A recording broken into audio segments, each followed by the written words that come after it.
Being a black person is such an experience. It comes with a whole lot, right? But trust me, it is really a privilege. I've said that severally here, right, on my channel.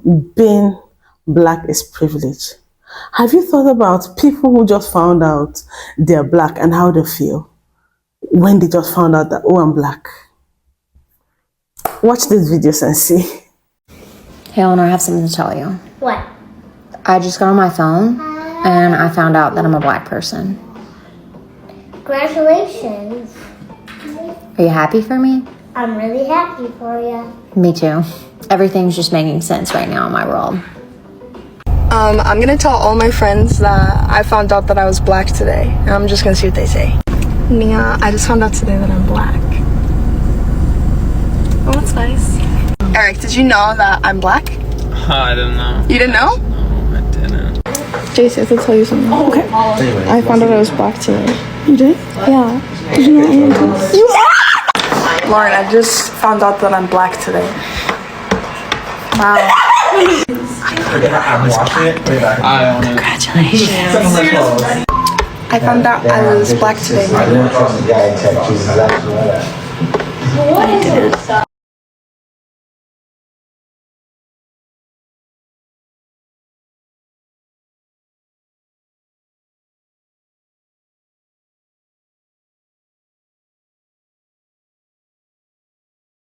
During this time, African Americans were treated poorly. They were denied education, denied the right to vote. You are free now, okay? You are free. They were often a victim of sexual abuse and they used to get whipped to the point where the body would tear. I know that hurt.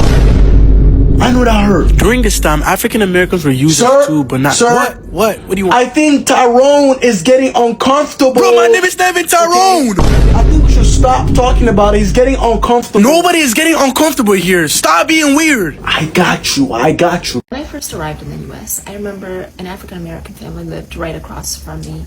I saw the dad walking out to his car once, and I asked my dad, like, oh, is he Ethiopian? And my dad was like, no. And I remember being so confused because as an adoptee, I had no prior education on slavery, the Holocaust, Jim Crow, any of that. So I didn't understand how there were other black people here that were like not Ethiopian or adopted. I can't really explain like the thought process, but okay, the skin I'm in, I picked this up in 6th grade at like a book fair or something. I am so excited that I ran into someone who, number one, did not know that there were actually black people in the United States of America, but number two, she actually took the time when she found out that there were racially black people in the United States of America. She took the time and went in and learned black culture. And the way she did it, through literature. And people always overlook. They look at the loud black culture, stuff that you can hear, the music and everything else. But a lot of people overlook our culture of literature, which we have going back centuries, right? I was amazed, and she was pulling out books after books after books, and she said that she was amazed at the resilience, and she learned the resilience, and she was like, when I saw that black Americans were able to pull themselves up and endure the hardships because where she come from, right? She knew she could too. It was inspiring for her as a young girl. She was adopted. She's Ethiopian. She was adopted. I believe I got that story right anyway. But you go back and watch her video, because when I tell you, when she started pulling out those books, I was like, this young lady understands what it is to go and learn someone's culture. Most people on the internet, no lie, they'll say hip hop. Like that's all. Like that's it. And they stop right there. You know what I'm saying? But she went and she actually learns about us through lit, okay? Like Nikki Giovanni lit, okay? I'm talking about literature, okay? Yeah, she autographed this one for me. I met her twice. Bam. Now, growing up, she was one of the the poets that I would read growing up. Okay, I'm an author too, but a lot of these people who came before me actually shaped how I tell my stories, right? Like, I understand my deep culture. You know what I'm saying? I understand how to go into, like, because I absorbed it growing up, because it's my culture, right? And of course, he is my favorite. Everyone knows Langston Hughes is my favorite poet. If I could meet him, okay? Yeah, favorite poet. But yes, indeed.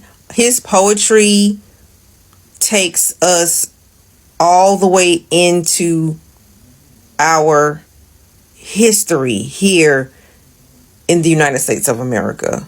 From his poem Cross, okay, I Too, amazingness, okay, amazing. Then you bust up with Zora Neale, okay, Zora Barracoon. This goes all the way back when she interviewed one of the last quote unquote cargo, which was one of the last enslaved Africans to get to the United States of America in the 1800s. Right here. And of course, here's some of my books. This one was called The Day I Met Freedom. Of course, I give a nod to Miss Harriet Tubman, okay, in this book as well. I don't mention her by name, but you'll know who she is when you find her. This is actually a multi-ending book. This is one of my books called An Evil Was Born. Now, this is a really fiction story, but it goes into, it's a historical thriller. Okay, it's a suspense. Okay, so it takes place back in time, but it tells a story on top of another story. Really, really good. And it's all about this little girl. This is definitely my bestseller. Okay, Curse the Cotton. Oh my gosh, I love this book. People have asked me to write the sequel. I didn't plan on writing a sequel to this book. I really didn't, but it would be good if I did. They wanted to follow Kosa. The man named Kosa in the book. But yeah, this is also bits and pieces. Though it's fiction, it actually tells the story of true things. Okay, this is called real life fiction that actually happened in the past. Okay, directly from a descendant of the enslaved. And I think it's really, really, really important to get stories directly from descendants of the enslaved, because, a white person, there are white people who write stories like this, but they're off. Many times they're off. They have a slant. They try and soften it when the actual descendants of the enslaved write about it. We write about it. And the thing about it is, I have a connection to my grandparents. I remember my great grandparents. You know what I'm saying? And so I know the stories. I know certain things. I know certain things that might not even be written down in books. You know what I'm saying? I live in the South. So there's some things that I just happen to know where other people may not know. But I applaud this young lady, and hopefully people who end up over here through adoption or however they end up, find interest in Black cultural literature. Okay, because our culture goes beyond just music. Okay, we have Black cultural sculptures and art go way back, way back. Go to a museum, you'll find them. Some of our artwork is worth in the millions. Okay, and when I say in the millions, all the way back to the 1800s. Oh yeah, our culture is really deep and wide. Okay, so I give props to this young lady. I'm gonna go follow her because I really do appreciate the fact that she didn't just come on assuming things about Black Americans. She wanted to bond with Black America because she's here, and she didn't want to just say stuff off the cuff like a lot of people do, but she really understood. And no lie, I wish she was my neighbor. Okay, I'm gonna get ready started with me kind of talking and addressing my video, but to be honest, I didn't like it. So I finished my makeup and Lex kind of address and go over my video. First things first, I want to say thank you guys so much for all the love and support. I was so nervous to post that one because I honestly didn't know what people would think. I'm crying at all the comments I've been seeing because this is so the most love I've received. So thank you. One comment I saw was people blaming my parents and why would you do this to a kid? What did your parents do? Basically just asking about my parents. So let's go over that. I don't know why like the main thing in people's video. I guess I forgot to clarify that a lot of this I did not tell my mom. I hid this from my mom for a very long time, maybe because I was just embarrassed. I knew that if I told her, she would 100% do something about it. I already feel like an outcast, but I didn't want it to make more drama and feel more like the outcast than I already did. When I did tell my mom, she took action, no questions asked. Mom is my biggest advocate for me and still is to this day. She advocated for me back then. She does a lot for me. So yes, my mom was my biggest advocate.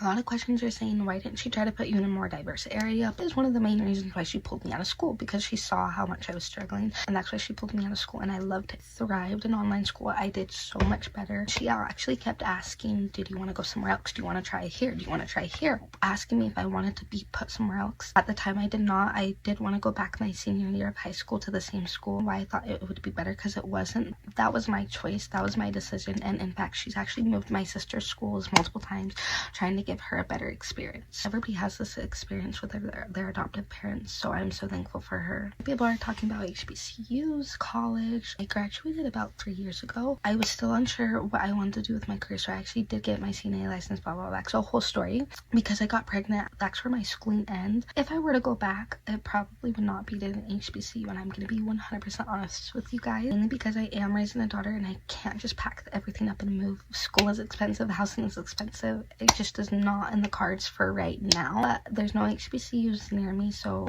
would I want to go? Yes, 100%. A lot of people are asking about do I have any like black friends? Do I have any black community groups, all this stuff, and I don't. I have a very hard time making friends. I'm kind of socially awkward, but also on top of that, being a mom at such a young age, it's like kind of hard trying to make friends that also have kids are also black, especially in a predominantly white area. As of right now, no. If you want to be friends, then comment, because I would love being new friends. And once again, thank you guys so much for all the nice comments and the sweet like compliments and everything. Thank you. And let me know if you guys want more, like if you have any more questions or anything like that, because I actually really do like answering it. And now that I feel like more comfortable opening up, I was so nervous, and now that I feel like I'm like breaking out of my shell and like finally talking about it, I am open to answering like anything. So let me know if you guys have any questions. I hope you guys have a good day.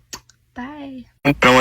Madeline, I'm sorry for the pain that I caused you. I heard that you got doxxed. That's horrible, and I am sorry that my video contributed to that at all. I'm also really sorry that it took me a really long time to hear this feedback. Sure, I've been going through some personal stuff, but in reality, I've been hiding behind my intentions. I was telling myself that I fight for the Asian community every day. I call out white supremacy on a regular basis.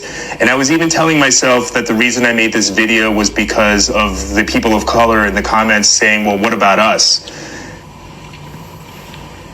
And I used that to convince myself that how could I possibly be pandering or creating safe spaces for white people? And I believe this so much that I even ignorantly, without understanding the tone or the context, engaged ignorantly. And I used that to tell myself, how could I possibly be pandering or even creating safe spaces for white people? And I use that to tell myself, how could I possibly be pandering or creating safe spaces for white people? And I believe this so much that I even ignorantly engage without even understanding the context or the tone in ignorant comments.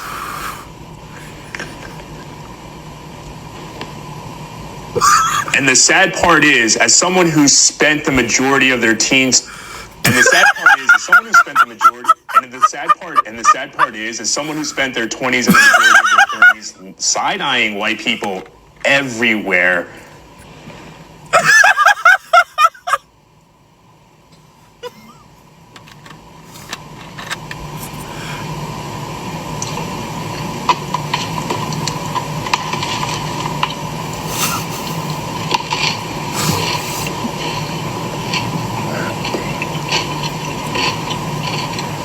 Get it all, bro. Get it.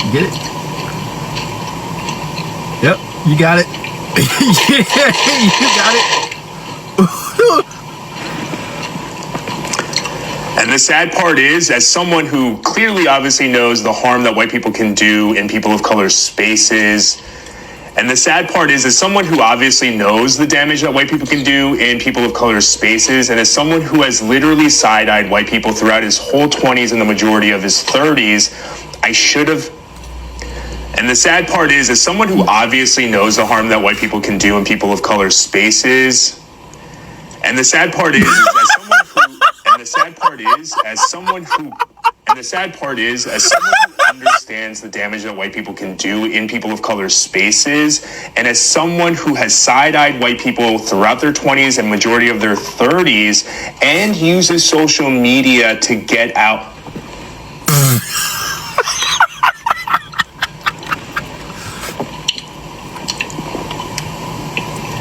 The sad part is, as someone who clearly knows the harm that white people can do in people of color spaces, and as someone who side-eyed white people throughout their 20s and the majority of their 30s, and as someone who uses social media to not only spread awareness and create community, I should have known better. And instead of telling myself that I was helping with message, and instead of telling myself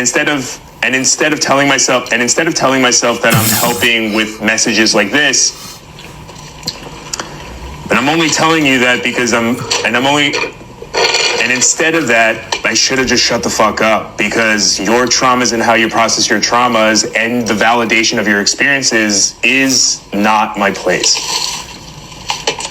And regardless of how I fooled myself into telling, and regardless of fooling myself into believing that I had good intentions, the impact is that it brought you harm. So moving forward, I'm going to be very cognizant of making sure that I'm not tone policing other Asian people or people of color, especially in regards to how they feel regarding whiteness.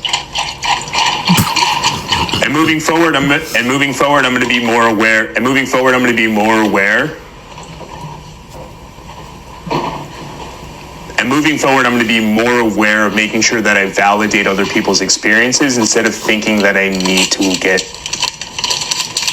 And moving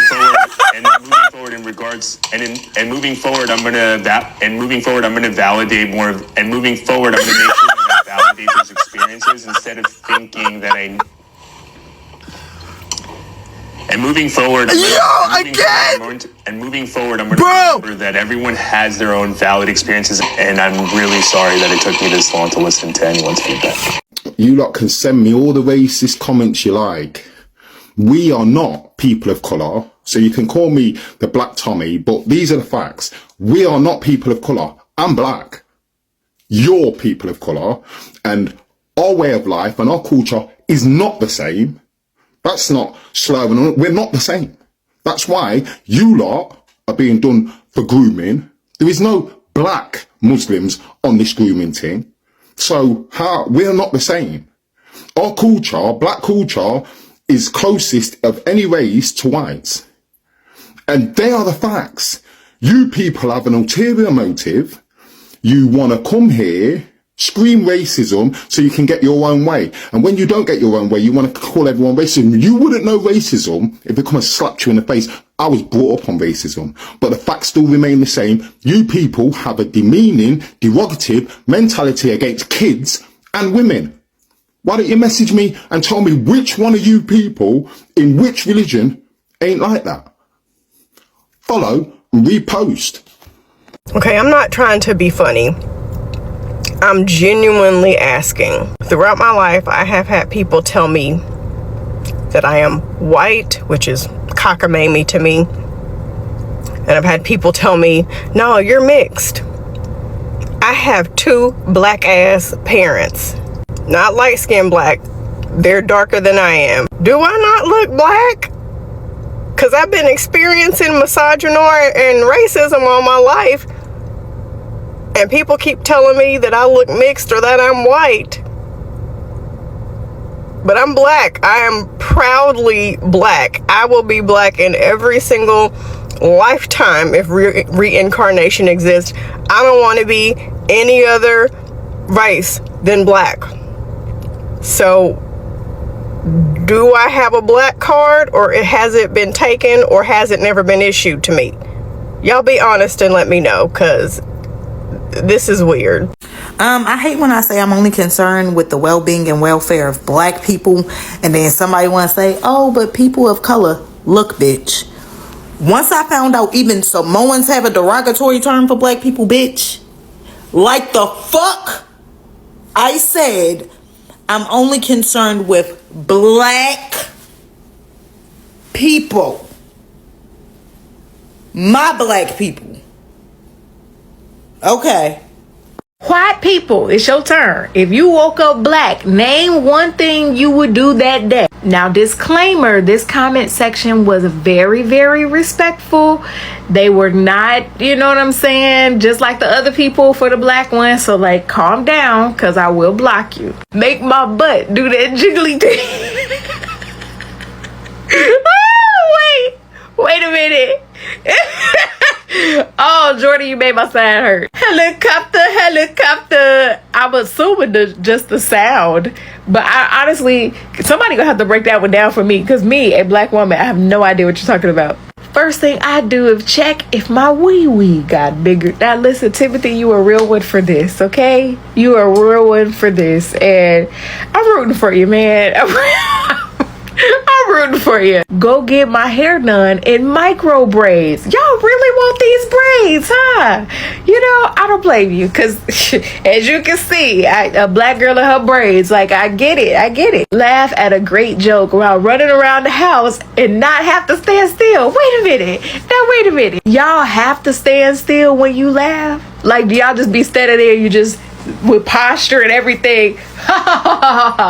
Like, that's what y'all be. Y'all don't be, you know what I'm saying? Y'all don't be like running around, basically like playing tag, beating folks up, laughing. It's like all the different varieties of ways that y'all just got salt and pepper on y'all laugh, huh? No season salt, no garlic and onion and thyme. Okay, well, bless you.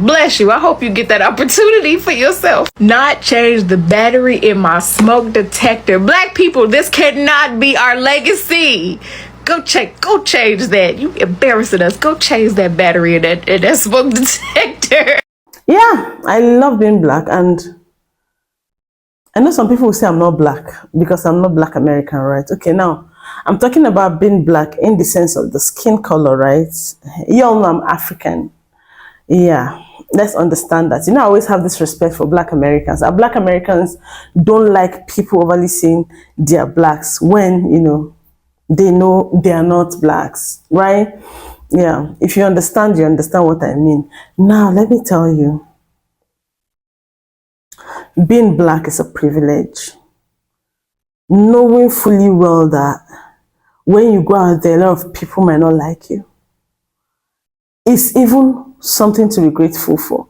Because sometimes, so many rejections we see in life are God's ways of protecting us from a lot of things. I'd rather be rejected and be protected by God than to be loved by everyone and then be vulnerable to so many evil things in this evil world, right? So that's why I keep telling you that it doesn't matter what people say about your color. It doesn't matter what people say about your race. Being black is really golden. It's really one of the most biggest, biggest achievements. Yeah, let me just say achievements. Yeah, and of course I'm proud I'm black. I wouldn't trade this for any reason. Right, black Americans taught me to love myself black. Right, before I wouldn't say I love myself this way like that. Something inside of me will always say, I wish I'm white. But coming to meet black Americans and seeing them tell you how happy they have been black, despite everything they've gone through. I love being black over and over and over again.